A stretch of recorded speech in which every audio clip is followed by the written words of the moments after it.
क्या था? Hello everyone, welcome back to today's market update. Currently, Bitcoin is trading around 85,000 to $85,400. इसके आसपास ही bitcoin का प्राइस ट्रेड कर रहा है। कल रात के लाइव में हमने आपको कुछ टोकन्स दिए थे, कुछ हमने आपको बोला था कि बिटकॉइन अगर 82.5 82.6 के आसपास आता है एंड इन केस आप दूसरे लॉन्ग्स में नहीं फंसे हुए हैं तो आप बिटकॉइन और इथीरियम दोनों को लॉन्ग कर सकते हो। हमने आपको बताया था कि सोलाना भी अपने अच्छे सपोर्ट पर है, अगर आपको बाय करना है तो वहाँ से कर सकते हो। ठीक है, इस वीडियो में हम डिस्कस करेंगे कि अब आने वाले टाइम में क्या हो सकता है, क्या अब बिटकॉइन यहाँ से बाउंस बैक करेगा या फिर बिटकॉइन एक बस डेड कैट बाउंस करके वापस से 75 के 76 के 78 के जहाँ पे एक सीएमई गैप भी है उस लेवल्स को देख रहा है या वहाँ पे जाने वाला है।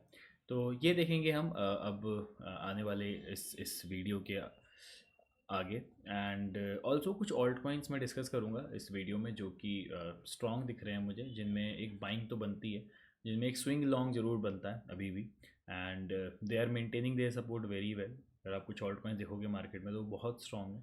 उन ऑल्ट कॉइन्स का भी टीए डिस्कस कर लेंगे एंड इसके अलावा अगर आप फियर एंड ग्रीड इंडेक्स देखोगे तो वो अभी 10 पे आ चुका है।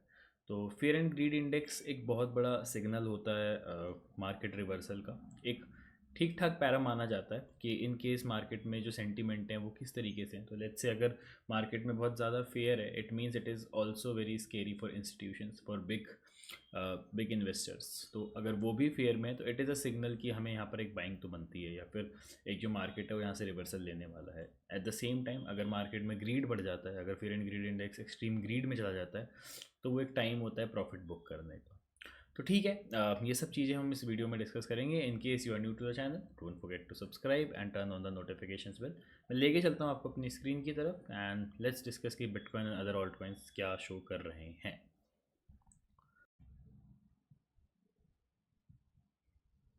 अगर आप बिटकॉइन का चार्ट देखोगे तो बिटकॉइन इज़ करेंटली अराउंड $85,800। कल जब हम लाइव कर रहे थे तब हमने आपको ये वाला ट्रेड दिया था, हमने आपको बताया था कि इन केस अगर बिटकॉइन यहाँ पे एक रीटेस्ट करता है तो आप एक एंट्री लगा सकते हो बिटकॉइन की एट 82.5 के, जो कि हिट हुई। एट द सेम टाइम इसने काफ़ी अच्छा रिएक्शन दिया यहाँ से, ये काफ़ी अच्छी बुलिश इंगल्फिंग कैंडल थी एंड ये ऊपर जा रही है। अब जो हमारे जो पहले दो टारगेट्स हैं वो हिट ऑलरेडी हो चुके हैं, तो इन केस आपने लॉन्ग लिया होगा बिटकॉइन का 82.5 पे तो आप बहुत अच्छे प्रॉफिट में होंगे। अब बिटकॉइन जो आ रहा है वो वापस से अपने 87 के 86,800 वाले रेजिस्टेंस को टेस्ट करने आ रहा है, जो कि काफ़ी इंपॉर्टेंट रेजिस्टेंस होने वाला है क्योंकि ये बहुत इंपॉर्टेंट सपोर्ट भी था। तो इन केस यहाँ पे अगर बिटकॉइन इसको ब्रेकआउट कर देता है then we will be heading up towards 90 K, जो कि काफ़ी इंपॉर्टेंट लेवल होगा again to watch out for. तो अब यहाँ पे दो सिनेरियो बन रहे हैं। अगर 87 के को सक्सेसफुली ब्रेकआउट कर देता है, बिटकॉइन होल्ड करता है, तो we will be heading up towards 90 K. और अगर 90 के को फ्लिप कर देता है तो मार्केट में जो भी ये बेयरिशनेस थी ये वापस से बुलिशनेस में कन्वर्ट हो जाएगी, मार्केट वापस से बुलिश साइड चला जाएगा। बट केस नंबर 2 ये होता है कि लेट्स से मार्केट 87 के से रिजेक्ट होने लग गया एंड यहाँ से ये ज़्यादा स्ट्रॉन्ग कैंडल ना बना पाया और वापस से ये 83 के को रीटेस्ट करने आ गया। ठीक है, तो केस नंबर 2 ये हो सकता है। तो यहाँ पर बहुत इंपॉर्टेंट लेवल है वॉच करने के लिए, बहुत ज़्यादा इंपॉर्टेंट लेवल है टू वॉच आउट फॉर इस 87 के। अगर 87 के को ब्रेकआउट कर देता है एक अच्छे वॉल्यूम और अच्छी कैंडल जो कि होल्ड करे ऊपर, तो फिर we will be heading up towards 90 K. In case वो नहीं करता है ब्रेकआउट देन अगेन 83 के is will be on the table. ठीक है, तो अभी के लिए मैं बिटकॉइन में कोई नई ट्रेड नहीं ले रहा हूँ। अगेन मेरी ट्रेड जो है वो 89 के वाले लेवल से ओपन है, मेरा बिटकॉइन का लॉन्ग 89 के से ओपन है। देखो आई विल बी वेरी ट्रांसपेरेंट, मैं ये नहीं बोलता हूँ कि मैंने 82.5 का कल आपको लेवल दिया तो मैंने तो एकदम बॉटम ही बाय कर लिया, ऐसा कुछ नहीं है। मेरा लॉन्ग 89 के से चल रहा था, मैंने डीसीए भी नहीं किया 82.5 पे, मेरा लॉन्ग अभी भी ओपन है 89 के पे। तो लेट्स सी 87 के पे अगर वो रीटेस्ट अगर वो ब्रेकआउट नहीं कर पाता then I will cut it half and I will again look for DCAing it at lower levels, but अभी के लिए I am holding my long. इसके अलावा कल हमने आपको इथीरियम का भी एक लॉन्ग दिया था। अगर आप इथीरियम देखो तो हमने आपको इथीरियम में बताया था कि इथीरियम एक अच्छे सपोर्ट पर है एंड यहाँ पर एक बाइंग तो बनती है। इथीरियम ने भी काफ़ी अच्छा रिएक्शन दिखाया हमारे supports and it went nearly around 3%। Ethereum already हमारा पहला टारगेट हिट कर चुका है विच वॉज 2350। अब इथीरियम जो है मुझे थोड़ा सा बेटर दिख रहा है एज़ कम्पेयर टू बिटकॉइन। अगर आप देखो तो इसने ये वाला लेवल अच्छे से होल्ड किया एंड काफ़ी सारी कैंडल्स जो है ये इसके ऊपर ऑलरेडी क्लोज कर चुका है इन शॉर्टर टाइम फ्रेम, चाहे वो 1 घंटा हो, चाहे वो 2 घंटे की कैंडल्स हो, चाहे वो 4 घंटे की कैंडल्स हो। शॉर्ट टाइम फ्रेम में इट इज़ लुकिंग कि ये रेडी है for a breakout to at least 2500 2550। तो इथीरियम लुक्स गुड, अगर आपको ट्रेड लेना है तो आप इथीरियम में लॉन्ग ले सकते हो at this current price as well, और आप उसको डीसीए कर सकते हो इन दिस रेंज, एंड आपका जो एसएल होगा इस रेंज के नीचे होगा। ठीक है, इसके अलावा मैं एक बार बिटकॉइन डोमिनेंस की बात कर लेता हूँ। तो कल हमने आपको बिटकॉइन डोमिनेंस के बारे में बताया था कि bitcoin dominance was looking weak, and ये हो सकता है कि यहाँ से ब्रेक डाउन करते। इसने ब्रेक डाउन कर दिया and it is now going for a retest. अगर ये सक्सेसफुल रीटेस्ट ही है, अगर ये इसको वापस से रिक्लेम ना करे, then it will be very good for alt coins, और यहाँ से एक वापस से एक ड्रॉप हमें देखने को मिलेगा टिल 60.2%, जो कि काफ़ी अच्छा होगा ऑल्ट कॉइन्स के लिए। ठीक है, लेकिन इन केस अगेन अगेन तो अदर केसेस कि अगर इसको ये वापस से रिक्लेम कर लेता है, then again it will be very concerning for alts. और अगर मैं इस चीज़ at the same time total two को देखूँ, तो टोटल टू मुझे अभी तो बुलिश दिख रहा है। मुझे ऐसा लग रहा है कि शायद ये इसको रिक्लेम कर लेगा इस लेवल को, and it can go up to at least 1.15 trillion, जो कि यहाँ पे एक डबल बॉटम जैसा भी कुछ मुझे नज़र आ रहा है। एनीवे जो भी अपडेट होगा मैं आपको टेलीग्राम में दे दूंगा, तो अगर आप टेलीग्राम ग्रुप में नहीं हैं हमारे तो आप ज्वाइन कर सकते हैं। ऑल्सो मैं बात करता हूँ अब यहाँ पर एक ये जो हिस्टोरिकल वैल्यूज़ रही हैं मार्केट में, अभी बहुत ज़्यादा फियर है, एक्सट्रीम फियर 10। तो ये क्या डिनोट करता है, ये सेंटिमेंट डिनोट करता है मार्केट में कि अगर ग्रीड है मार्केट में, that is a time to sell your tokens. Market में लोग ग्रीडी हो रहे हैं, वो अंधे लॉन्ग्स खोल रहे हैं, किसी भी हाई लेवरेज है मार्केट में बहुत ज़्यादा ओआई बढ़ चुका है, ओपन इंटरेस्ट, लोग बहुत ज़्यादा लॉन्ग्स हैं।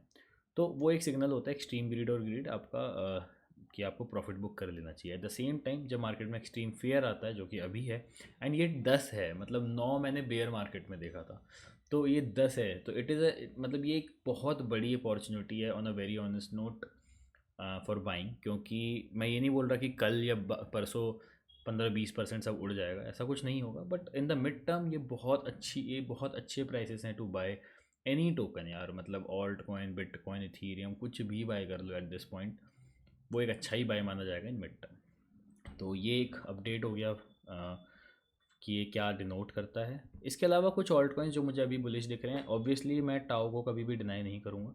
टाओ अभी भी मुझे बुलिश दिख रहा है। टाओ आई स्टिल थिंक कि अगर मार्केट थोड़ा सा ठीक हुआ तो TAO will be one of those token जो सबसे तेज बाउंस करेगा, and it will easily go to 420 440। तो टाओ में भी आप अभी भी एंट्री ले सकते हो। टाओ के अलावा again Ondo still in my list, Ondo को भी मैं बाय कर रहा हूँ। ऑन्डू को मैंने ऑलरेडी यहाँ पे लॉन्ग किया हुआ है, and I will B buying it more. तो ऑन्डू लुक्स बुलिश टू मी।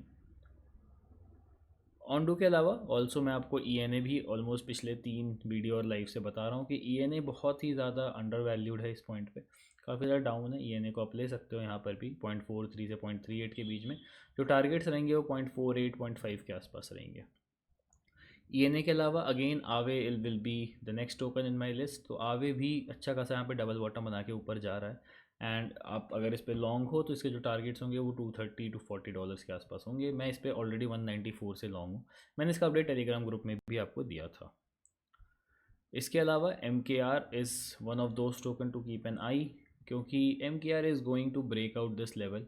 मुझे ऐसा लग रहा है कि MKR looks very strong in this market. MKR ने अपना प्राइस लूज़ तो नहीं किया है, एंड उसके बाद रिक्लेम बहुत तेज़ी से कर लिया। अगर MKR अगेन मैं सेम एनालिसिस पे अभी भी स्टिक रहूँगा कि अगर MKR 1750 का ब्रेकआउट कर देता है एंड कुछ टाइम के लिए होल्ड करता है, then we will be heading up towards 2000 2100 $2200। तो MKR is a must buy token in this market. MKR के अलावा LTC is one of those token जो काफ़ी स्ट्रॉन्ग रहा है थ्रू आउट दिस टर्म। अगर आप LTC को देखो तो उसने 110 वाला लेवल को बहुत अच्छे से होल्ड किया है, and it is going up. अब LTC में बात देखने वाली ये होगी कि अगर LTC 130 को भी अच्छे से ब्रेकआउट कर देता है एंड होल्ड करता है, then it will be going up towards $156। इसके अलावा अगर मैं देखूँ तो मुझे IMX काफ़ी डिसेंट दिख रहा है। IMX ने ये लिक्विडिटी ग्रैब यहाँ पर किया है, एंड इसने वापस से रिक्लेम कर लिया है अपने सपोर्ट को। तो IMX will be one of a very good by eight this point, क्योंकि इसमें जो रिस्क है वो बहुत छोटा है। Risk would be nearly around 5%, लेकिन जो गेन है वो कम से कम कुछ नहीं तो कुछ नहीं, आराम से आपका 20% के आसपास का गेन है। तो IMX is also one of those token जो आप बाई कर सकते हो। इसके अलावा अगर आप एप्टॉस को देखो तो एप्टॉस ने काफ़ी अच्छे से अपना प्राइस होल्ड किया है, एंड होल्ड करने के साथ साथ काफ़ी तेज़ी से बाउंस कर लिया है। मतलब एप्टॉस ने ज़्यादा प्राइस अपना लूज़ किया ही नहीं।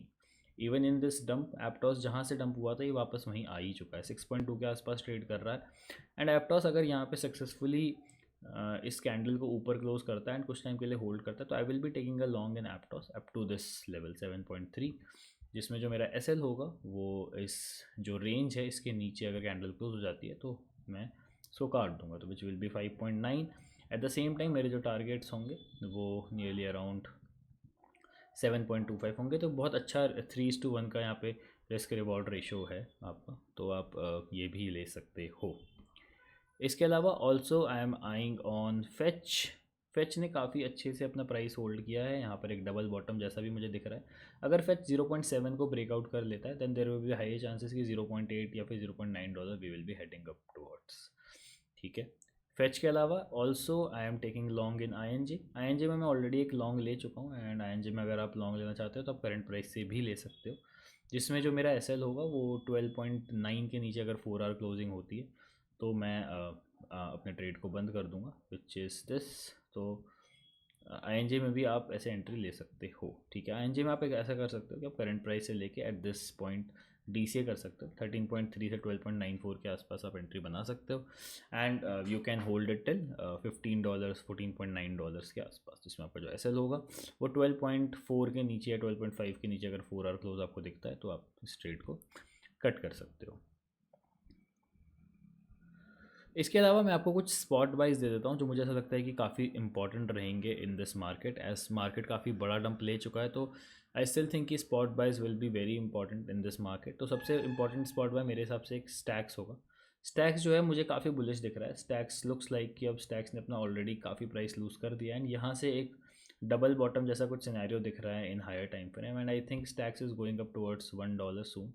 तो स्टैक्स को आप एटलीस्ट स्पॉट में ज़रूर बाय कर सकते हो। लेवरेज में रिकमेंड नहीं करूँगा क्योंकि काफ़ी ऐसे रिस्की हो जाएगा यहाँ पर लेवरेज, बट स्टैक्स को आप डेफिनेटली स्पॉट एक स्पॉट रिकमेंडेशन की तरह रख सकते हो। स्टैक्स के अलावा रून, जिसने डेली में एक ब्रेकआउट किया and now it is holding up, तो मैं रून को भी बाय करूँगा। मैं रून आपको काफ़ी टाइम से बोलते आ रहा हूँ 1.3 1.4 1.5 पे बाय कर लो। अगेन मेरे टारगेट $2 से $3 के आसपास रहेंगे रून के लिए।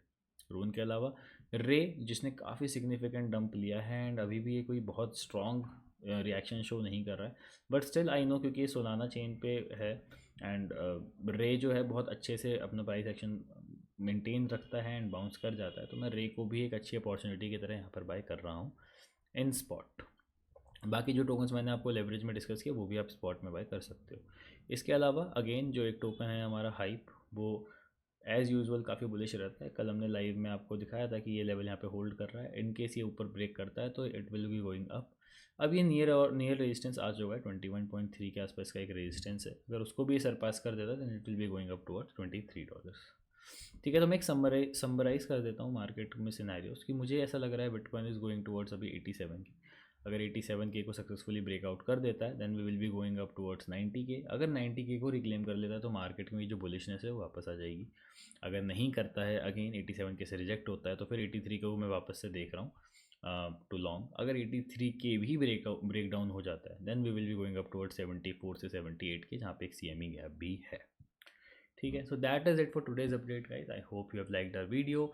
इन case you are new to the channel don't forget to subscribe and turn on the notifications bell. बाकी मिलते हैं आज लाइव में। Also I will be posting one video कि ऑल्ट सीजन कहाँ गया, क्या ऑल्ट सीजन खत्म हो चुका है, क्या ऑल्ट सीजन अब नहीं आएगा, वगैरह वगैरह जो क्वेश्चंस आपके रहते हैं उसका आंसर मैंने ट्राई किया उस वीडियो में देने का। तो that video I will be posting may be by today's afternoon evening, तो उस वीडियो को भी ज़रूर देखना। उसमें कुछ फैक्टर्स डिस्कस किए हैं मैंने कि क्या क्या ऑल्ट सीज़न को अफेक्ट करते हैं या क्या क्या पैरम्स ज़रूरी हैं ऑल्ट सीज़न को मार्केट में लाने के लिए।